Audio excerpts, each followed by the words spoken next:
Welcome to Our Jewish Roots, with insightful Bible teaching from Israel by Dr. Jeffrey Seif. We travel to Megiddo today on Eretz Israel, the land of Israel.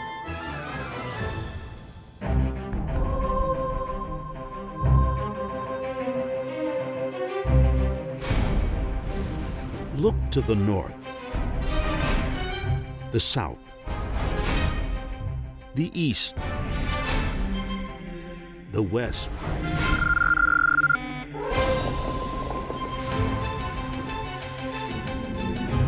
All the land which thou seest, to thee will I give it, and to thy seed forever. Indeed, he who watches over Israel will neither slumber nor sleep.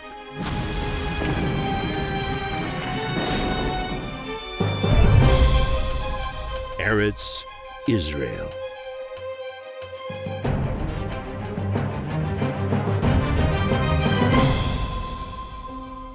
Thank you so much for joining us today. I am David Hart. I'm Kirsten Hart. I am Jeffrey Seif, and we are at one of the more famous biblical sites today, yes? Tel Megiddo, another ancient tell, right?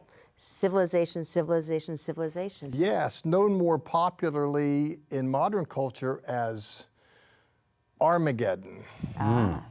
Megiddo, fascinating. You know, the end of the world, great battles, lots of layers of former battles, one big one coming, yes? Battles for that land, but today we're talking about the fact that that covenant was, that land was a covenant promise forever.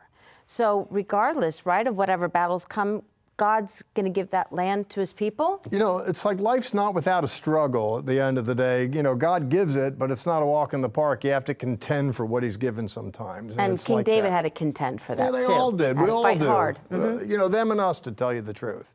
Some people say, oh, look, life's not a struggle. Just, you know, just listen to my speech and everything's going to be great. Well, no. That, you know, even with the word of faith, and I possess it, faith gets you through the challenges of the day. It's not a detour around it all. It is a struggle. We're going to show you just a glimpse of the battles that King David fought for the Promised Land. And also, we're going to take you to Dr. Seif's teaching at ancient Megiddo. King David sits on his throne, knowing full well that his kingdom had not come easily, except by the strength of the Lord. And it came to pass that David smote the Philistines and subdued them. And he smote Moab, and he slew the Syrians 22,000 men. And all they of Edom became David's servants. And the Lord preserved David whithersoever he went.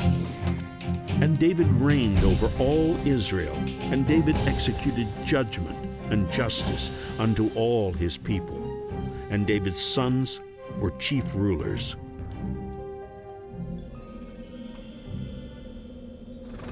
The Bible speaks of wars and rumors of wars, but for David it was more than just a rumor, because he forged out a kingdom by dint of his determination, and with God's help, of course, him being the anointed one of God.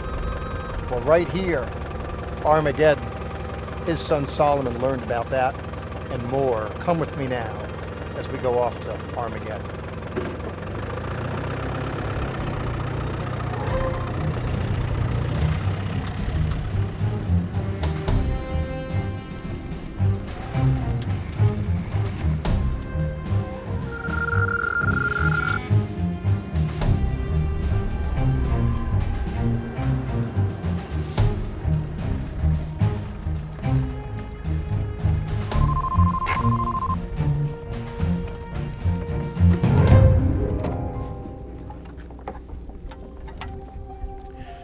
David carved it out. Solomon solidified it. To what exactly am I referring? Let me show you.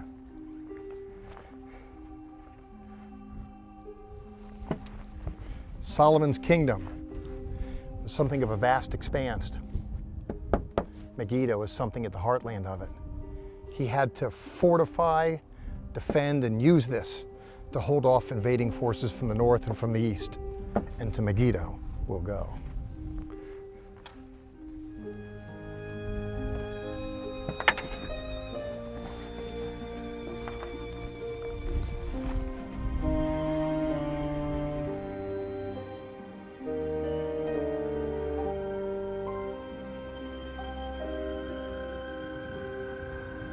It's called the Promised Land,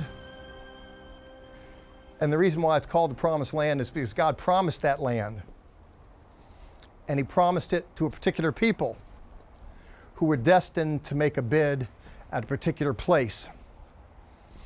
And if you're going to fight to secure a toehold in a region, you're going to need space to fight from. Hence, Megiddo here, Armageddon, a chariot city, among other things, a place that has been a sanctuary for many a king, as evidenced by layer upon layer that harks to kings that came here, secured, resecured, and developed this piece of land. This piece of land is a fascinating piece, by the way. It extends on the one hand over toward Egypt. This promised land then extends upward toward the Euphrates, and it extends eastward, by the way, beyond what we call the Jordan River today. It's a piece of land that was given to a particular person, as I noted a minute ago, a promised land. Oh, it's one thing to say that it's mine. It's another thing to hold off belligerents that are minded to say that that's not the case. And that tension, that back and forth has been the story of the ages, which is why, by the way, when you look with me in the book of Chronicles, 2 Chronicles chapter 9, verse 25, we're told that Solomon, who under his administration, the kingdom really was expanded. It had diminished some afterward. Under his administration, we speak here of thousands of stalls for horses, for chariots.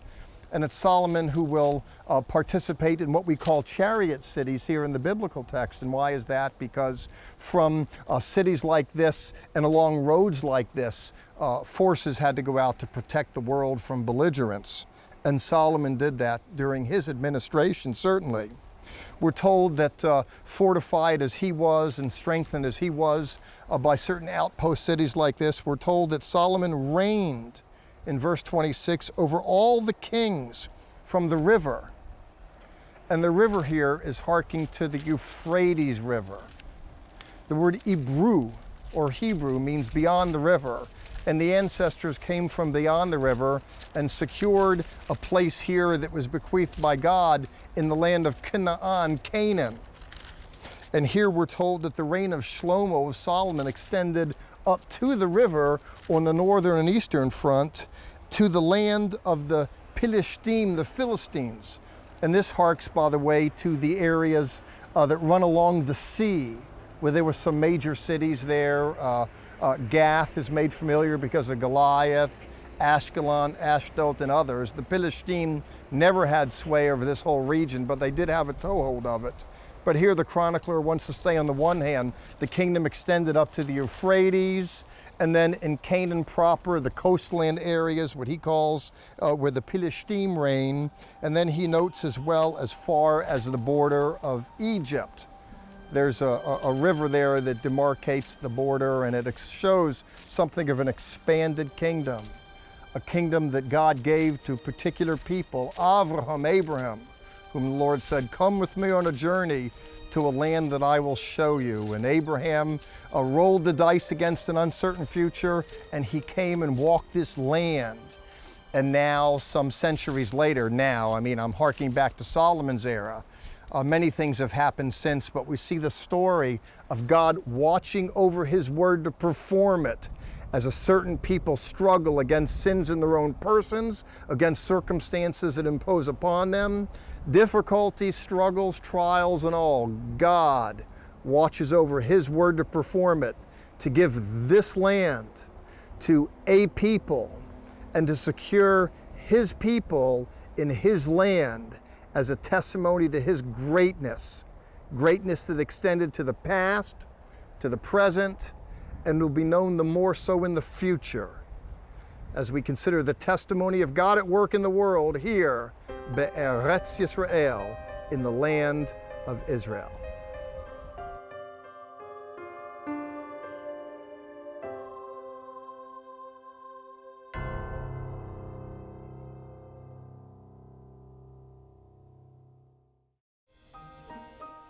Our offers on this program are beautiful maps from the Holy Land.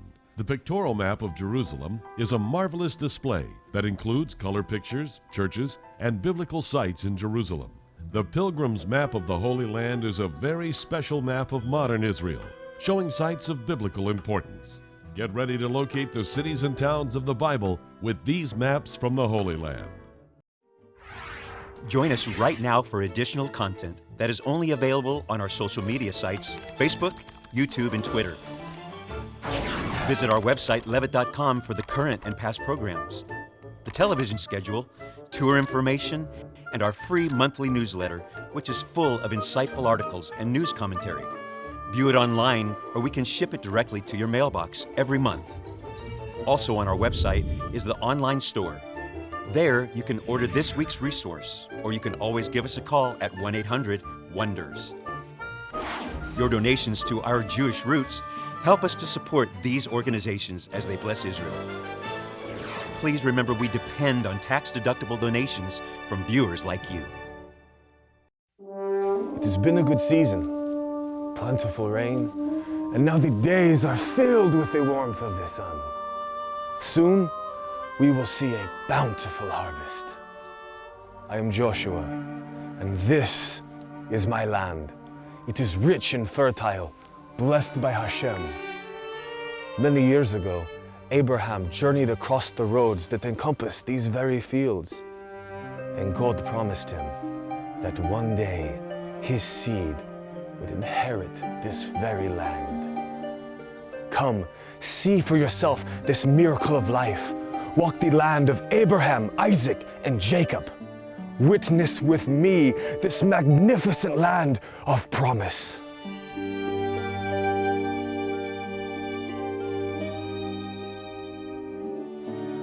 For your free brochure on our next tour to Israel, call 1-800-WONDERS. Just about every time we return from a tour to Israel, people ask us here, what is a highlight of your tour?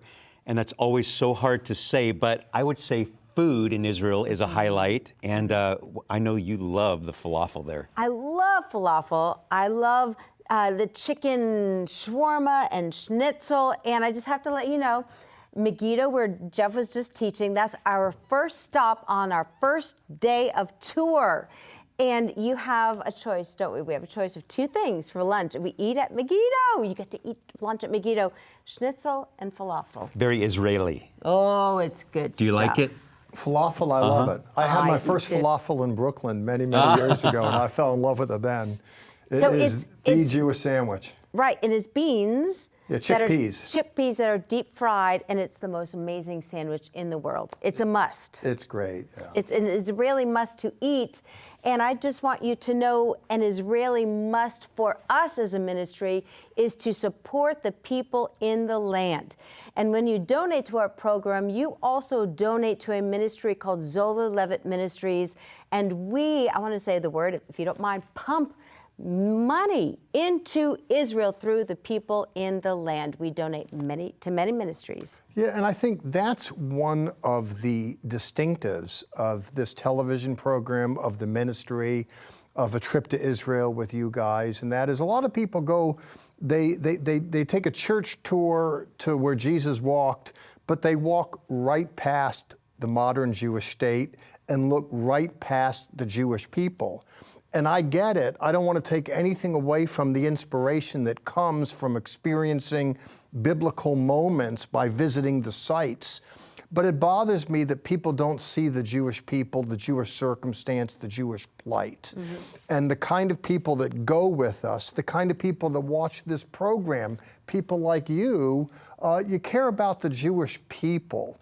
You don't just look past us, and I want to thank you for that. And just to reiterate, when you make a donation to this ministry, we give monies to works over in the land of Israel. It's not just filling our own coffers. We're really a conduit to bring grace to the place and help people see the Jews and the good news associated with the Jews. That's why we're here. Yes. That's right. David Dolan is our journalist for this whole series. Right now, he's in a bunker at the Golan Heights. Let's go there right now. This is the beautiful Golan Heights in northern Israel, an important part of David and Solomon's kingdom nearly 3,000 years ago. As noted on recent programs, this land was also included in God's covenant with Moses and Joshua as an inheritance for the children of Israel. David Dolan joins us now from this strategic site where he continues his chronology of the modern state of Israel. I'm standing in an Israeli army bunker on the Golan Heights on one of the highest hills here. Behind me is Damascus in Syria, about 35 miles away. We'll talk more about them in a few minutes. In the early 1950s, 650,000 Jews came to this land from Arab countries, many of them kicked out in anger because the Arabs were so upset that the state of Israel had been reborn. And they settled all over the country. Meanwhile, Arab terror attacks increased. Over 1,000 Jews were killed between 1951 and 55, 400 of them from the Gaza Strip. Meanwhile, in Egypt, Gamal Nasser forged ties with the Soviet Union and started to receive weapons from them.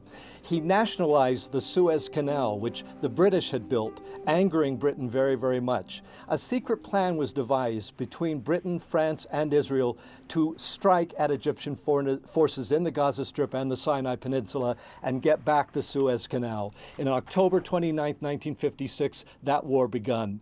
But the United States, Dwight Eisenhower, was very upset over this. He feared an East-West clash, a superpower war, and he basically ordered France and Britain to call off their forces and Israel to stop its offensive. The Israelis had gotten all the way to the Suez Canal. And in early November, a ceasefire was declared, and by March the next year, Israeli forces had completely withdrawn from the land they captured, the Gaza Strip and the Sinai Peninsula. In the summer of 1964, the Arab countries and the Palestinians met together in Jerusalem to form a new organization, the Palestine Liberation Organization. Yasser Arafat was the head of the largest faction. In 1965 and 66, the Syrians stepped up their attacks on the Jewish communities in the Hula Valley below from this Golan Heights. In April of 1967, they actually destroyed an entire kibbutz, Kibbutz Gadot. There were air battles, there were tank battles. Meanwhile, down in Egypt, Nasser was vowing openly that he would destroy Israel. He ordered UN forces withdrawn from the Sinai Peninsula in May of '67. He blockaded the Israeli port of Eilat, which is an act of war, and he told the world, we're going to attack Israel. He made alliances with Iraq, with Syria, with Jordan, with other Arab countries. The Israelis were facing forces 3 times as large as they had, tank forces, air forces, all supplied by the Soviet Union. They feared they would be destroyed. So they took a decision to take the first strike. In a carefully calibrated attack, they struck the Egyptian Air Force in its bases in 15 locations, wiped out 90% of Egypt's Air Force. They did the same thing behind me here in Syria later that afternoon. Their enemies were defenseless from the air effectively. It only took 2 days for Israel to capture the old city of Jerusalem, and by June 10th, just 5 days after the war began, they had captured this entire Golan Heights, the entire West Bank, and the entire Sinai Peninsula up to the Suez Canal. The Arab world was shocked by Israel's lightning victory in the Six-Day War. The Soviets were humiliated and they broke all diplomatic ties with Israel. Israel, though, offered to pull out of most of the territory it captured. The Arab leaders met in September in Khartoum and said, no negotiations, no peace with Israel. Israel must be destroyed. Right after that, a war began called the War of Attrition. The Egyptians striking Israeli forces almost every day, and hundreds of soldiers were killed until that ended in the summer of 1970. The next war would be the Yom Kippur War. This time the Arabs didn't announce it in advance. They made secret plans to strike Israel on the holiest day of its year, Yom Kippur, when most Jews are fasting, television and radio is shut down. At noon, the sirens went off on October 6, 1973, signaling that another war was about to begin. Men all over the country rushed to their positions, and at 2 p.m. in the afternoon, the war began. Israel this time was on the run. They were pushed off of most of this Golan Heights. They were pushed back in the Sinai almost to their borders. It was a terrible war with very high casualties. But by the second week of the war, Israel was turning the tide with help from the United States. The Soviets were very unhappy with this, and on October 25th, they began loading their own forces into aircraft with the object of coming here their own men on the ground to aid Syria and Egypt. The United States called a nuclear alert in response to that, and the Soviets backed down and a ceasefire was declared. But Israel lost over 2,300 soldiers in that war, with many, many more casualties. And the government of Israel, humiliated by this defeat, initial defeat at least, would later be tossed out of office, and the Likud party would rise to power. The Labor Party that had ruled since 1948 would be finished.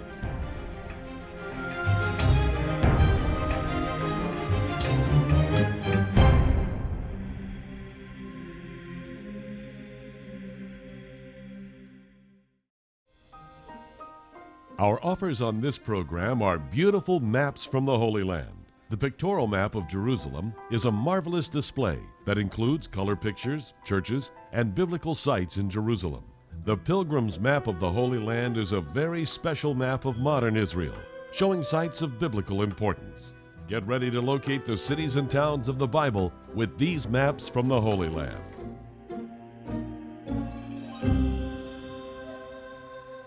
We have some friends and even family that aren't able to go to Israel with us, but this series is actually kind of like you're on tour. We take you to so many places on the beaten road and off the beaten road. You've been to many of those places in this series. It's like going on tour, and it's like going back to college, too. It's a history lesson of what's happened in this part of the world for decades and decades and decades, up to the moment. Well, you went all over the land. What an incredible experience for you to get into some of these places. Well, you know, you tour.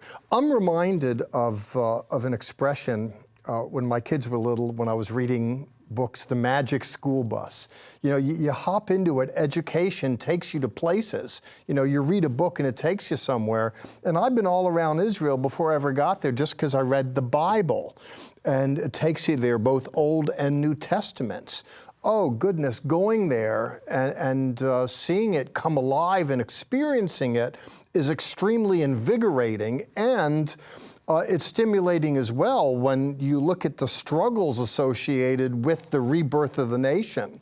And that certainly has been covered in this series with the wars, especially with our great journalist, David Dolan. But it really is also very fascinating. Some people are worried about maybe traveling there right now, watching the news, but it's peaceful. Yes, people are I think we have a default position to worry. And I mentioned this, that every time people go to Israel to tour, their friends and family, they're afraid they're going to get blown up by a bomb. And they're so surprised when they get there. You know, even people that are disinclined to support Israel, my estranged Arab cousin friends, still, though they're displeased by the nation state of Israel, they still realize they derive their sustenance from it, livelihood. So they don't want it to evaporate, because that's what's paying for homes and food and family needs. Right. People making a living, people coming from the West Bank, coming into Israel and making a living off the modern state. Explain that really quick. I understand what the term, because we're talking about the land, and some people, if you're not there, you might not really understand the West Bank. Can you explain that really quick? It's geographical, but it's also what is happening right there. Can you just snippet? The West Bank of the Jordan River, there's an area there that's carved out, that's been given over to Palestinian authorities to regulate their affairs therein, inasmuch as the Gaza Strip was given over to Palestinian authorities, much as the entire Sinai Peninsula was given back to Egypt. Jewish people are game to explore, what does it take to make peace? Let's try this, let's try that. Right. And what we call the West Bank, there are Jews that live in there, but principally we're looking at Palestinian Arabs who then make their way into Israel to work with permits and then go there at home at the end of the day. It's been fascinating to learn from you the history of the land. David brought a lot of World War II information about the wars and also the future. And it is so vitally important that we do what we literally do what we say at the end of our program, is to keep praying for the peace of Jerusalem and all of Israel. That's our calling, and it's very important, isn't it? Yes, I believe so. We have more to come in this series, Eretz Israel. But we always end our program with a song from our founder, Zola Levitt, and I'm going to do what the lady said. Sha'alu Shalom Yerushalayim. Pray for the peace of Jerusalem.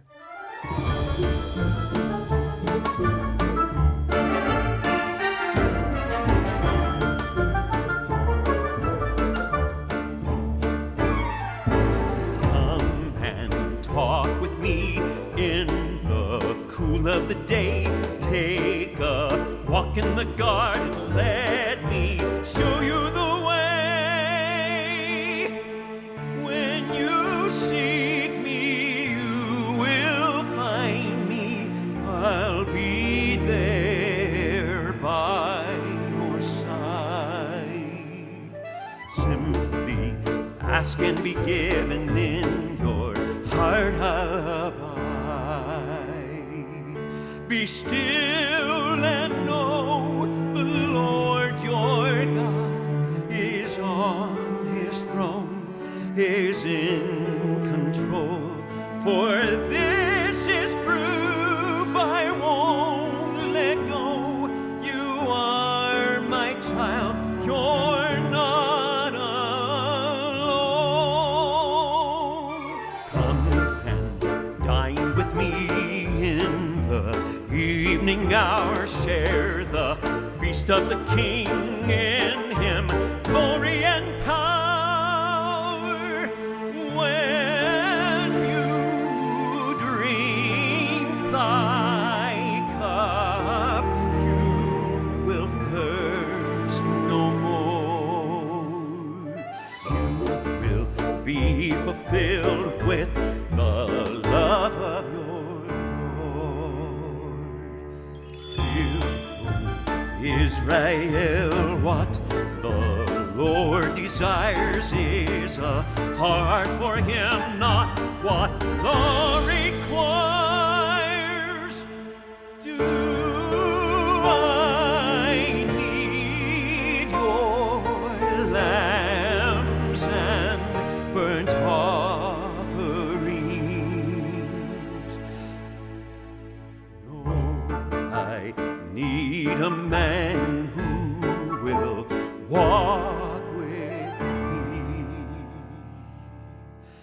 Be still and know the Lord your God is on his throne, is in control. For this is proof I won't let go. You are my child, you're not